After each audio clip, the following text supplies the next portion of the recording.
y'all, and welcome back to my channel. If you're new, welcome. My name is Marissa, and I'm so glad that you guys are here for today's video. It is a fun one in my opinion. I love to can, and I love all things gardening. So today's video, I am canning two different types of strawberry jam, and then I'm also planting my herb garden. First thing I'm doing is I am canning some strawberry jam. I will link the recipe down below, but let me go ahead and tell you I don't follow it exactly. There are a couple of things that I did differently. First being I pureed my strawberries with an immersion blender. If and when I do this recipe again, I will not use an immersion blender. I will follow the directions and use a potato masher because it does give a more jam-like consistency when it's canned. When I pureed all of it, the consistency, it set up, but the consistency was more of a like an apple butter texture. Still good nonetheless, but again, I will not use the immersion blender next time. And then the second thing I'm doing is I'm not using sugar, granulated sugar. I am substituting it with honey. So the recipe did turn out very good. However, it is a little tart. So that's a heads up, but I wanted a healthier version of this strawberry jam. So I'm very pleased with how it turned out. I just wanted to go ahead and give you those couple of differences that I did straying from the recipe. First thing I did is I cut up and washed all of my strawberries, and then you saw that I pureed them. That is where I will use the potato masher the next time.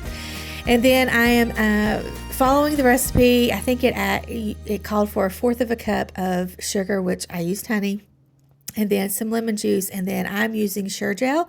You mix all of this together and you get it in with your strawberries and you heat it to boiling, and then once it comes to a boil where you can't stir it down, which means you're stirring it and it's still boiling, then you do that for a minute. And then you will add the rest of your sugar, in my case, the rest of the honey. You bring it back up to a boil and then boil it for 1 minute and then let it rest and sit for about 10 minutes to cool off a little bit. And then you're ready to start jarring up your jam. Now, something that I just picked up on, it just came to me this day as I was canning, and I can't be the only person to have discovered this, but every time I water bath can, I do sanitize my lids and my rings. It's just an extra step that I do for protection for water bath canning. And usually I will heat up my tea kettle with water, put all of that in a bowl, and then pour the hot water over my lids and my rings. However, and again, if this is something I'm not supposed to do, then please let me know. But my water that I had heating up, my canning water that I put vinegar in, I went ahead and threw my jars and my rings and lids in that. And while it was coming up to temperature, it was also sanitizing my jars and my lids. So I did that, and it was a lot easier. It was one less step that I had to worry about, and one less dish that I had to worry about messing up and washing and putting back up. So I'm filling up. I get 7 8-ounce jars, and I fill them up. I'm going to wipe the rims with vinegar and then get those processing for 10 minutes, and then it's ready to take out and then let it set for 24 hours. And it was very, very good the next day.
So here I'm getting started on my herb garden. I had ordered one of those, I guess it's a raised bed type thing, but it has wheels on one side and then it's stationary on the other. My daughter had put this together for me, and I'm so excited. I fill it up with a couple of different types of dirt. One is a topsoil, and then the other, it's an organic container mix. And both of these mixes had a lot of debris in it, which is fine. I don't mind that. It'll eventually compost down, but that's what I used. I kind of wish I'd had a more finer container soil for the top layer, but it works out. It's all fine. So I'm getting my dirt ready, and then I'm also getting these little long planter things that I have here. I'm emptying out the dirt that I used last year, because this is what I used for my herbs last year, and they just didn't, I mean, they grew, but they didn't flourish, I guess is one way to say it. And so I'm cleaning the old dirt out of, I have 2 of them. And I'm going to plant spinach and lettuce seeds in those. I know that I'm late to the game when it comes to planting lettuce and spinach, but I'm hoping that they will do okay anyway. I am not an experienced gardener. This is my second summer planting a garden, and last year and this year I did start some seeds indoors. I did tomatoes and peppers. I did a few other things that really didn't germinate well, some of which were the herbs. And so my husband and I and my son went out this weekend and picked out some herbs. I've got parsley and basil and dill, cilantro. I've got an orange mint and a spearmint. And I'm wanting to go get a few other things to put in this little bed. But let me just tell you guys, the smell of an herb garden is heavenly. It smells so good. And so I'm excited to have this set up on our back porch. The lettuce and the spinach containers are also going to stay on our back porch. I did pick up some begonias to plant as well, so you'll see me do that here in a second. Begonias are not my favorite plant, but they do well in like a low sun place. My back porch gets some sun, but it's not an all-day sun. It's not full sun. So I have, I'm getting that ready as well today. But like I said, I'm not an experienced gardener. I have 2 3.5 by 12 foot beds, and then I have a 3.5 by 3.5 foot bed that I put my strawberries in. And so it's very small. I have 4 10-gallon bags that I did potatoes in last year, and I'm doing that again this year. And so it's very small to scale, but it's enough for me. If I had anything bigger, I just physically wouldn't be able to take care of it. So I'm excited for what I do have, and I've discovered that I absolutely love to garden. I'm not experienced. I am still learning. I learned so many things last year that I am implementing already for this year, and I know that I'll learn a whole lot this year as well. So any tips that you guys can give me, I am all ears. Please send them my way, because I want to succeed. I mean, I've never been one to, have a green thumb. And when I started this garden last year, my daughter was kind of like, is any of it going to grow? And she meant it with love. She asked with love, and was very proud to see that we did have things grow. It wasn't an abundant harvest last year. I had bug issues. I had a groundhog issue. And so I didn't get a lot, but I did get more than actually I thought I would get. But at any rate, I'm excited to see what this year's garden will produce. And so right now I am just going to be quiet and let you guys watch as I put my herb garden together. And again, if you see me doing something I shouldn't be doing, please let me know in the comments.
still a work in progress.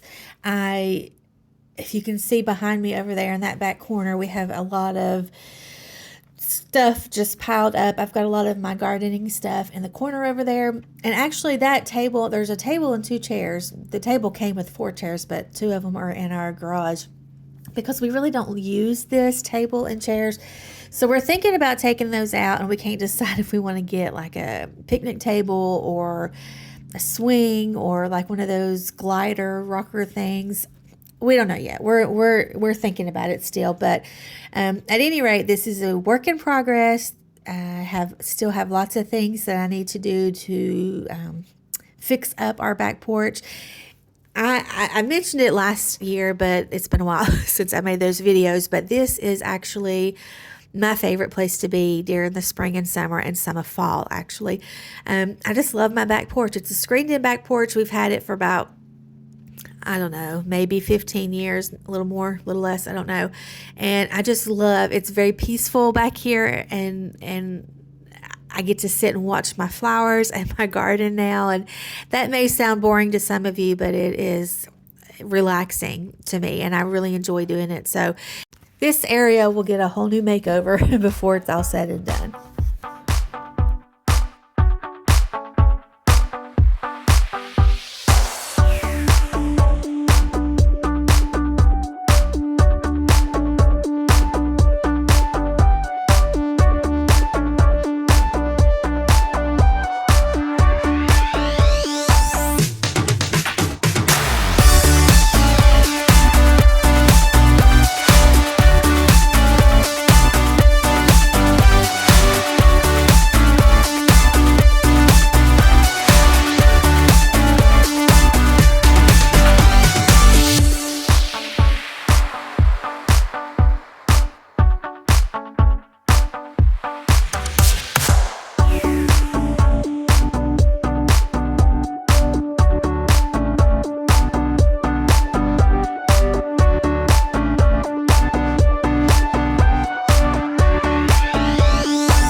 On strawberry rhubarb. Okay, let me try that again. Strawberry rhubarb jam. This is the first time I've ever made it. It's the first time I've ever done anything with rhubarb. I've heard of rhubarb pies and stuff like that, but honestly, I have this memory of not liking rhubarb. I couldn't tell you what it was I tasted. It's been a long time ago. I'm talking like childhood since I've tried it, but I remember not liking it. And so my husband loves strawberry rhubarb jelly. He has talked about that our entire marriage. And apparently it is a nostalgia childhood thing for him, and he really likes it. So not too long ago, he found some rhubarb jelly, got it, and it was okay. It wasn't what his brain was telling him he liked, I guess. So when we got these strawberries, I went ahead and picked up some rhubarb from the farmer's market as well. Had no clue how much I would need, but I ended up getting the right amount. But as I am cutting this smell wafts through up my nose, and this stuff stinks. I do not care for the way it smells. And then sadly, when the jam was done and I tasted it, it tasted like rhubarb smells. So I did not enjoy this recipe. However, the next day after it had set up a little bit, my husband did try it, and he kind of just stopped in his tracks and gave me that big grin, and he said, "That's wonderful." He said the only thing that was different from what he remembered is, again, I used an immersion blender. Shouldn't have done that. Should have stuck to the recipe and used a potato masher. So again, lesson learned on both of these recipes. And I will be linking this one down below as well. The sugar that I used is not your regular granulated sugar. For this one, I used organic cane sugar, and it was very sweet, sweet enough, and he really liked it. So that's why I was doing this jam, was for him. So as long as he likes it, that's all that mattered. It's so hard to stay on top of the world when the world keeps telling you who you should be. All these people telling you what you need. Oh, darling, only you can set your spirit free. Pay attention now, I ain't gonna stop it, stop it. Honey, everything you need is in your pocket. Darling, this is what you've been waiting for. When it all comes in, don't you let it go. Honey, this is all that you want and more. When you open your mind and open the front door.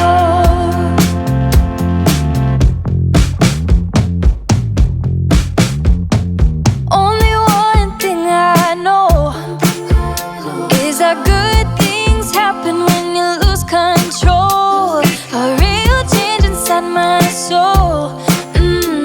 The sun is coming up, down every road. Got some loving in your heart, so baby, use it, use it. Instead of being so afraid you're gonna lose it.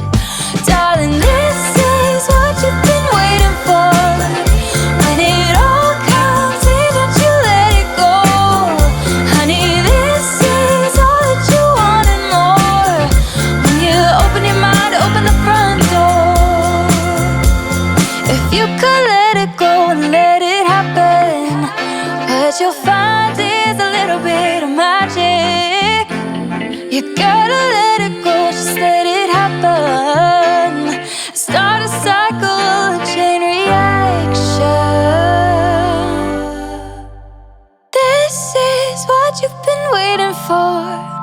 When it all comes in, you can just let go. Honey, this is all that you want and more. When you open your mind and open the front door. This is what you've been waiting for. When it all comes in, you can let it go. Honey, this is all that you want and more. When you open your mind and open the front door. Open your mind and open the front door. Just open your mind and open the front door.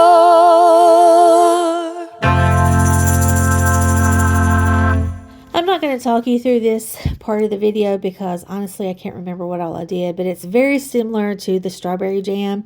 It's 3.5 cups of sugar. In this one I used Sure Gel as well. Oh, and it called for vanilla and butter, and the butter is supposed to help with the frothiness. It really didn't do that much of a difference. It didn't make that much of a difference for me, so it's optional. You can leave it out if you want to. But with this, I used Sure Gel as well, and I used the regular kind. The first one I used was for low sugar, since I was using honey. This time I just used the regular. But the recipe will be linked down below, and it'll tell you step by step how to make this and what you need to do. I keep hearing something in the wind. I keep coming back to you, my friend. Think I'm feeling something new again. Never going back, just take my hand.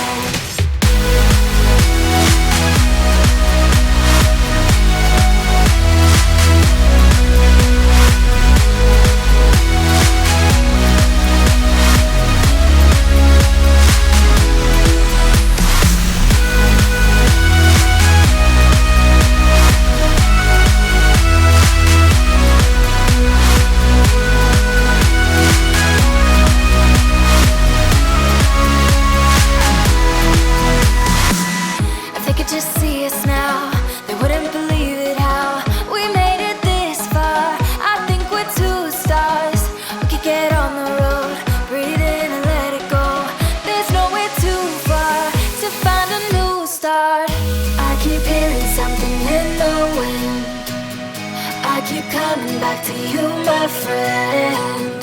Think I'm feeling something new again. Never going back, just take my hand.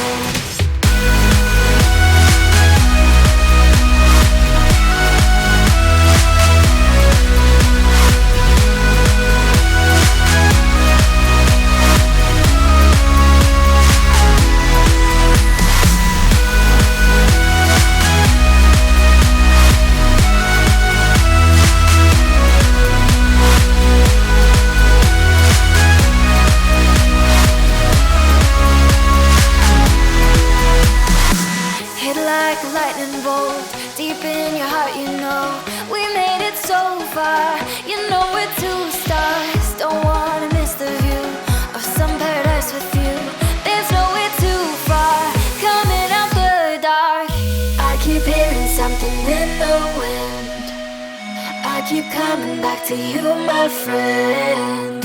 Think I'm feeling something new again. Never going back, just take my hand. I keep hearing something in the wind. So with this recipe, I ended up with 5 8-ounce jars and 1 16-ounce jar. Again, this would have done the half-pint jars as well, but I was too lazy to go downstairs and get 2 more 8-ounce jars, so I used a 16-ounce jar.